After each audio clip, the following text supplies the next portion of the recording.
नमस्कार, मेरे YouTube channel पर आपका स्वागत है। यदि आपने अभी तक चैनल को सब्सक्राइब नहीं किया है तो प्लीज़ चैनल को सब्सक्राइब करें और अपने दोस्तों के साथ वीडियो को शेयर ज़रूर करें। साथ ही में आपके लिए कमेंट सेक्शन ऑन रखा गया है, आप कमेंट भी कर सकते हैं। आइए तो शुरू करते हैं हमारा आज का टॉपिक संख्याएँ। आइए जानते हैं संख्याएं किस प्रकार की होती हैं। तो देखिए, सबसे फर्स्ट जो नंबर पे दिया गया है प्राकृतिक संख्याएं, जिसे कि नेचुरल नंबर भी कहा जाता है। नेचुरल नंबर्स कौन से होते हैं? जो संख्याएं एक से शुरू होती हैं और अनंत तक चलती हैं उन्हें हम प्राकृतिक संख्याएं कहते हैं। जैसे 1 2 3 4 5 6 7 और इन्फिनिटी तक चलती हैं। जैसे हम नेचुरली काउंटिंग लिखते हैं, जैसे कि हम स्कूल में स्टार्टिंग से पढ़ते आ रहे हैं, हम 1 से काउंटिंग शुरू करते हैं और अनंत तक ये चलती है, यही हमारी नेचुरल नंबर होते हैं। तो नेचुरल नंबर जो हम नेचुरली सीखते हैं, प्राकृतिक रूप से सीखते हैं, उन्हें हम नेचुरल नंबर कहते हैं। दूसरा है हमारा सम संख्याएं। जो संख्याएं 2 से शुरू होती है, अनंत तक चलती है, या फिर हम कह सकते हैं कि जिन संख्याओं का इकाई का अंक 0 2 4 6 या 8 होता है, उन्हें हम सम संख्याएं कहते हैं। सम संख्याओं को इंग्लिश में इवन नंबर भी कहा जाता है। जैसे 2 4 6 8 10 12 और अनंत तक चलेगी। अब देखिए, विषम संख्याएं क्या होती है। विषम संख्याएं जिन संख्याओं का इकाई अंक 1 3 5 7 या 9 होता है, उन्हें हम विषम संख्याएं कहते हैं, या वह विषम संख्याएं कहलाती हैं। जैसे 1 3 5 7 9 11 13 15। अब देखिए, यहाँ पर ये रिपीट हो रहा है। 11 में देखिए 1 रिपीट हो रहा है, फिर देखिए यहाँ पर 13 में 3 और फिर 15 में 5। तो यूनिट प्लेस पे हमारा 1 3 5 7 और 9 आ रहा है। यदि किसी संख्या में ये आता है तो वो हमारी होती हैं विषम संख्याएं। यदि हम सम और विषम संख्याओं की बात करते हैं कि 1 से 100 तक कितनी सम संख्याएं होती है, कितनी विषम संख्याएं होती है, तो 1 से 100 तक हमारी जो है 50 सम संख्याएं होती हैं और 50 विषम संख्याएं होती है। क्योंकि इसमें हम क्या करते हैं, जब हम सम संख्या लिखते हैं तो हम 2 से लिखना शुरू करते हैं, जैसे 2 4 6 8 10 12 इस तरह से। और देखिए, जो हमारे अंक छूट गए हैं, जिन्हें हमने नहीं लिखा है, वो हमारे विषम अंक है। जैसे कि 1, जैसे 1 हमारा छूट गया है, फिर 2 लिखा है, फिर 3 छूट गया है, फिर 4 लिख रखा है, फिर 5 6 नहीं लिखेंगे, फिर 7, फिर 8 नहीं लिखेंगे, फिर 9। तो ये वाले जो होते हैं हमारे, ये होते हैं हमारे विषम संख्याएं होती है। और जो ये वाली होती है, ये होती है हमारी सम संख्याएं। तो हमें इस बात का पता होना चाहिए कि सम संख्याएं कौन सी होती है और विषम संख्याएं कौन सी होती हैं। हमारा नेक्स्ट जो है वो है पूर्ण संख्याएं। अब पूर्ण संख्या देखिए, पूर्ण संख्याओं को इंग्लिश में होल नंबर कहा जाता है। तो जो संख्याएं 0 से शुरू होती है और अनंत तक चलती है, उन्हें हम पूर्ण संख्याएं कहते हैं। जैसे कि यदि हम नेचुरल नंबर के पहले 0 लगा देते हैं तो वो पूर्ण संख्याएं बन जाती हैं। प्राकृतिक संख्या के आगे 0 लगाने से वह पूर्ण संख्या बन जाती है, जैसा कि यहाँ पर आपको दर्शाया भी गया है। आप यहाँ स्पष्ट रूप से देख सकते हैं कि यहाँ पर हमारा 0, फिर 1 2 3 4 5 और अनंत तक जो है काउंटिंग चलेगी। तो नेक्स्ट जो है हमारा 5th है हमारा भाज्य संख्या। भाज्य संख्याएं कौन सी होती है? भाज्य संख्याओं को इंग्लिश में कहा जाता है कंपोजिट नंबर। जो संख्या एक और स्वयं के अतिरिक्त अन्य संख्या से भी पूरी भाग होती हैं, उन्हें हम भाज्य संख्याएं कहते हैं। जैसे कि 4 6 8, 9, 10, 12, 14 आदि ये हमारी भाज्य संख्याएं होती हैं। अब हम करके देख सकते हैं इसे। आइए करके देखते हैं।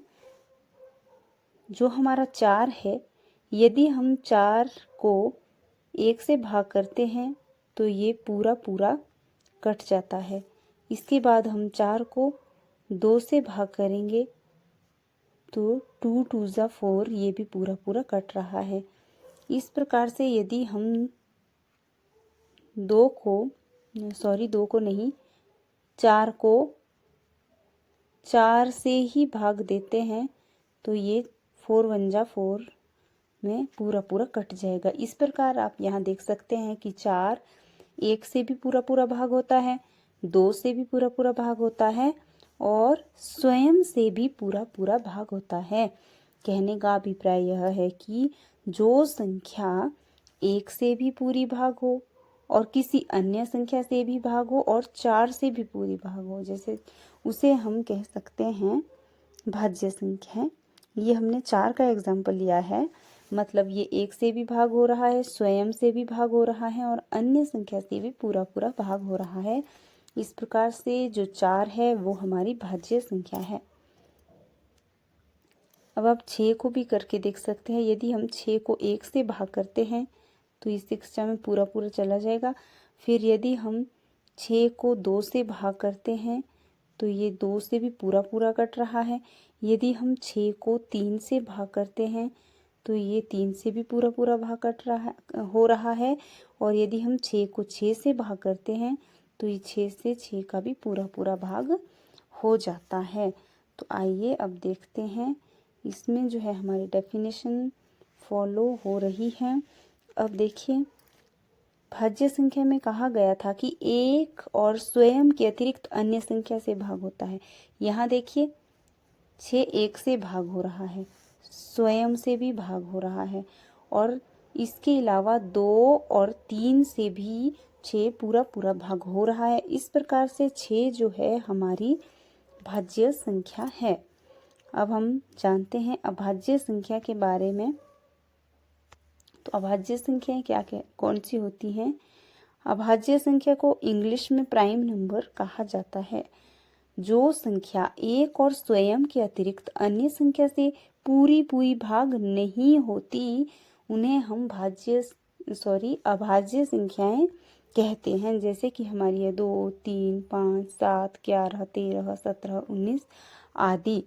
अब ये संख्याएं देखिए, यदि हम 2 को लेते हैं तो 2 1 से पूरा पूरा भाग हो जाता है और 2 2 से पूरा भाग होता है और अन्य किसी भी संख्या से 2 पूरा पूरा भाग नहीं होता है। अब देखिए, हम लेते हैं कोई बड़ा सा नंबर ले लेते हैं, जैसे हम 13 लेते हैं। देखिए 13 लेते हैं हम, तो 13 हमारा 1 से तो पूरा पूरा भाग हो जाएगा। 13 जो है हमारा 1 से 13 बार में पूरा कट जाएगा। फिर 1 2 के टेबल में भी नहीं आता, 13 जो है ना तो 2 के टेबल में आता है, ना 3 के 4 के भी नहीं आता है, 5 के भी नहीं, 6 के भी नहीं, 7 के भी नहीं, 8 के भी नहीं, 9 के भी नहीं और 10 के टेबल में भी नहीं आता, 11 के टेबल में भी नहीं आता और सीधा हमारा डायरेक्ट 13 के टेबल में आता है। तो यदि हम 13 को 13 से भाग कर देंगे तो ये पूरा पूरा भाग हो जाएगा। इस प्रकार से हम देख सकते हैं कि जो 13 हमें संख्या दी गई है ये हमारी एक तो ये 1 से पूरी पूरी भाग हो रही है और दूसरा देखिए 13 से मतलब स्वयं से पूरी पूरी भाग हो रही है। तो इस प्रकार से जो 13 है ये हमारी अभाज्य संख्या है। ये हमारी होती है अभाज्य संख्या। आइए जानते हैं कि 1 से 100 के बीच कितनी अभाज्य संख्याएं हैं। तो 1 से 100 के बीच जो है हमारी कितनी अभाज्य संख्याएं हैं? 25 अभाज्य संख्याएं हैं। जानते हैं इनके बारे में कि ये कौन कौन सी संख्याएं। आपको ये याद होना चाहिए कि 1 से 100 के बीच कितनी अभाज्य संख्याएं हैं। तो देखिए यहाँ पर आपके लिए अभाज्य संख्या लिखी गई है। आप इसका स्क्रीनशॉट भी खींच सकते हैं और आप इन्हें अपनी कॉपी पे, अपनी नोटबुक पे नोट कर लीजिए। और अच्छे से आपको इनकी पहचान होनी चाहिए कि कौन सी संख्या जो है वो अभाज्य संख्याएं होती है और कौन कौन सी है। तो आप इसका स्क्रीनशॉट खींच लीजिए। उम्मीद है कि आपने इसका स्क्रीनशॉट खींच लिया होगा। तो आपको ये सारी की सारी अभाज्य संख्याएं जो यहाँ दी गई है वो आपको लर्न करनी है। हमारा जो नेक्स्ट है वो है परिमेय संख्याएं। तो परिमेय संख्याएं कौन सी होती हैं?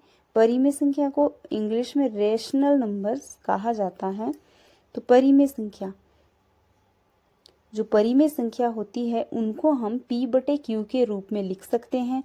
और यहाँ पर q is equal to not 0, अर्थात q जो है वो शून्य नहीं होना चाहिए। तो जैसे हमें दिया गया है 2/4, 3/5, 4/1 और 8 इत्यादि, ये जो हमें दिया गया है ये हमारी है परिमेय संख्याएं। 2/4, 3/5 भी एक परिमेय संख्या है, 4/1 भी परिमेय संख्या है और 8 भी एक परिमेय संख्या है। क्योंकि 8 परिमेय संख्या क्यों है? क्योंकि 8 के जिसके बटे में कुछ भी नहीं हो उसके बटे में 1 होता है। तो इस प्रकार से हमने 8 को अंश बटे हर के रूप में लिख लिया है।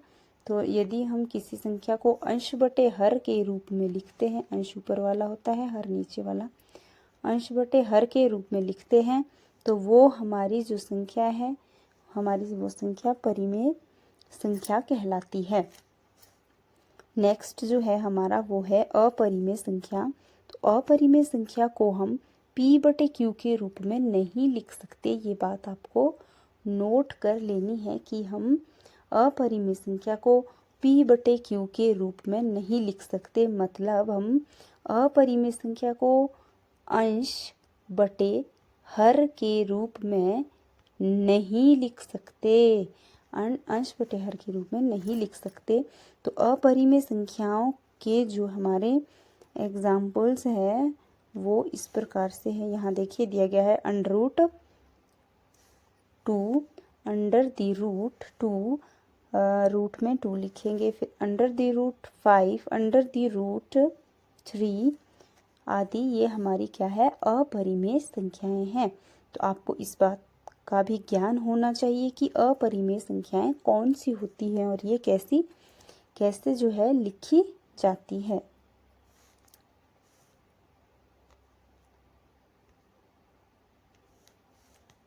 हमारा जो नेक्स्ट है वो है सहअभाज्य संख्याएं।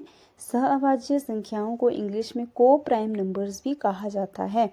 जिन संख्याओं का HCF, जिसे कि हम कहते हैं महत्तम समापवर्तक, 1 होता है, वह हमारी सहअभाज्य संख्याएं कहलाती है, को प्राइम नंबर कहलाती है। मतलब जिन संख्याओं का HCF 1 होगा वो हमारी सहअभाज्य संख्याएं, जिन्हें कि को प्राइम नंबर्स कहा जाता है, होगी। तो आइए जानते हैं।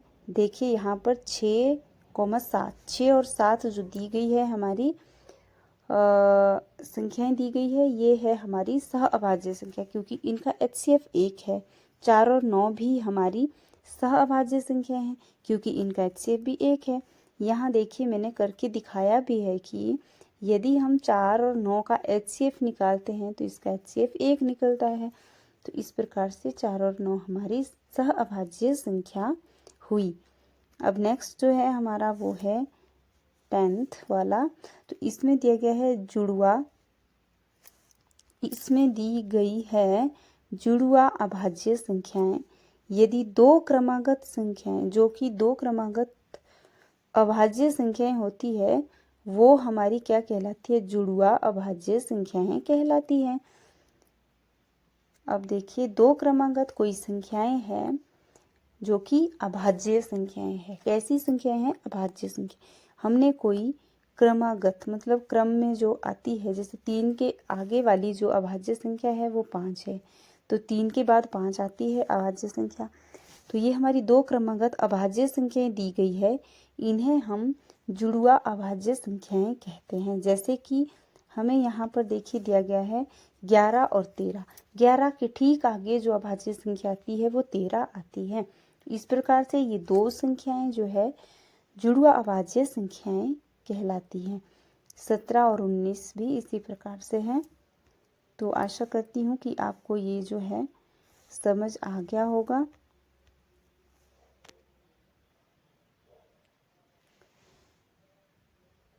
यदि आपको मेरी वीडियो अच्छी लगी हो तो प्लीज़ वीडियो को लाइक ज़रूर करें और इसी प्रकार की वीडियोस पाने के लिए आप मेरे चैनल को सब्सक्राइब ज़रूर करें और अपने दोस्तों में शेयर भी ज़रूर करें। धन्यवाद।